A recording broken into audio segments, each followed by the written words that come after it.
సిద్ధాంతం కోసం చంపటమో చావటమో కాకుండా జీవించి ఆచరించాలని ఏబీవీపీ రాష్ట్ర అధ్యక్షుడు డాక్టర్ రావుల కృష్ణ అన్నారు. హింసతో ఏది సాధించలేమని అన్నారు.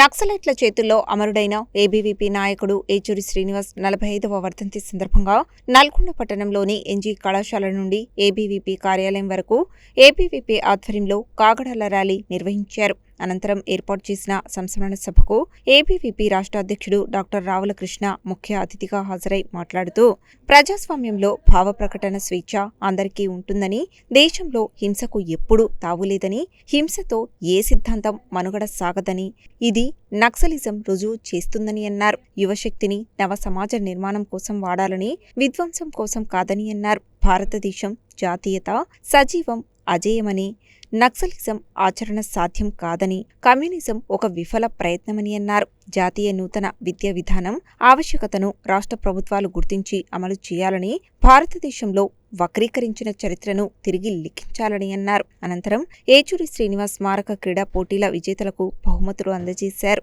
ఈ కార్యక్రమంలో ఏబీవీపీ పూర్వ కార్యకర్తలు అశోక్ రెడ్డి, ఏచూరి ధ్రువ, నన్నూరు రామరెడ్డి, అంబాల సత్తయ్య, పొట్టిపాక నాగరాజు, ఏబీవీపీ నల్గొండ విభాగ్ ప్రముఖ్ కత్తుల ప్రమోద్, రాష్ట్ర ఉపాధ్యక్షులు డాక్టర్ నవీన్ రావు, నగర అధ్యక్షులు రామచంద్రుడు, నగర విభాగ్ కన్వీనర్ మణికంఠ, రాష్ట్ర సంయుక్త కార్యదర్శి జూపల్లి దీపిక, ఛత్రపతి చౌహాన్, జిల్లా కన్వీనర్ జయేందర్, హనుమాన్ సూర్య, మౌనిష్, గోపి మోహన్, సంపత్, అజయ్, ఉదయ్ శంకర్, శివ, మహేష్, లక్ష్మీనివాస్, కార్తిక్, పరమేష్ తదితరులు పాల్గొన్నారు.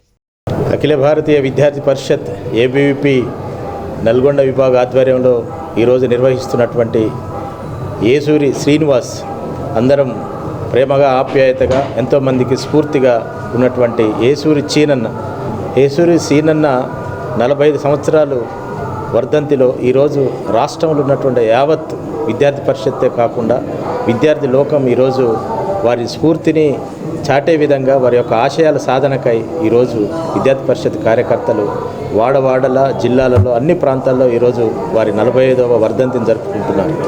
వారి వర్ధంతి అనేది ఈనాటి యువతకు ఎంతో స్ఫూర్తిదాయకం. వారు చేసినటువంటి త్యాగం కావచ్చు, వారు చూపినటువంటి స్ఫూర్తి కావచ్చు, ఒక ఆశయ సాధనం కోసం, ఈ దేశం యొక్క ధర్మం కోసం, ఈ దేశంలో ఉన్నటువంటి అనేక రకమైనటువంటి సాంస్కృతిక వైభవాన్ని చాటాలనే ఉద్దేశంతో పేద ప్రజలు, పేద విద్యార్థులు, అనేక మంది విద్యార్థులు, అట్టడుగు విద్యార్థులకు న్యాయం చేయాలని ఆనాడు అఖిల భారతీయ విద్యార్థి పరిషత్తులో ఒక చురుకైనటువంటి కార్యకర్తగా నాయకత్వం వహిస్తూ ఇదే నల్గొండ నడిబొడ్డున జాతీయ జెండాను ఎగరవేయాలని, దాంతోపాటుగా ఏబీవీపీ కాగడ జెండాను రెపరెపలాడించి అనేక మంది విద్యార్థులని ఆనాడు జాతీయ భావానికి నడిపే ప్రయత్నం జరిగింది.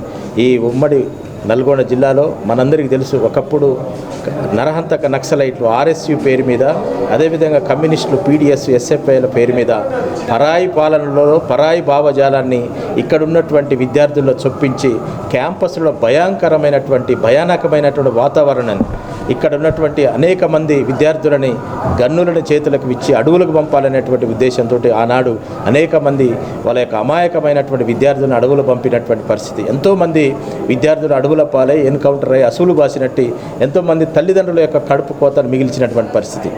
ఈ దేశంలో ఉంటూ ఈ దేశంలోనే అన్ని అనుభవిస్తూ పరాయి దేశమైనటువంటి భావజాలాన్ని అనుసరించొద్దు, మన దేశానికి మన సాంప్రదాయాలకు మనకు సంబంధం లేనటువంటి భావజాలానికి వ్యతిరేకంగా ఆనాడు జాతీయవాదాన్ని నడిపించినటువంటి అఖిల భారతీయ విద్యార్థి పరిషత్ ఎంతోమంది యువకులని చైతన్యపరుస్తూ పల్లె పల్లెకేగుదాం, ప్రజాసేవ చేద్దాం, క్షణం క్షణం మా కణం కణం భరతమాతకే సమర్పణం అంటూ ఎంతోమంది యువతల్లో ఉప్పొంగినటువంటి ఉత్సాహంతో దేశభక్తిని రగిలిస్తుంటే ఆనాడు కంటగిడుపుగా ఉన్నటువంటి నక్సలైట్లు, ఆర్ఎస్యు గూండాలు కిరాతకంగా ఒక విద్యార్థి తన పరీక్షలు ముగించుకొని వస్తున్నటువంటి సమయంలో మాటు వేసి చంపటం అనేది దురదృష్టకరం. ఒక సీనన్నను చంపినంత మాత్రాన లక్షలాది వేలాది మంది విద్యార్థి పరిషత్తులు ఇప్పుడు వారి ఆశయ సాధన కోసం ముందుకు నడుపుతున్నటువంటి పరిస్థితి. రాబోయే రోజుల్లో విద్యార్థి పరిషత్ ఇంకా ముందుకు నడిపించి అనేక మంది విద్యార్థులను చైతన్యపరుస్తూ ఈ దేశాన్ని ఒక ప్రపంచంలో అగ్రగామి దేశంగా పునర్వైభవాన్ని చాటే విధంగా ప్రయత్నం చేస్తూ ఆ దిశలో అడుగుడుతున్నది. జై హింద్, జై భారత్.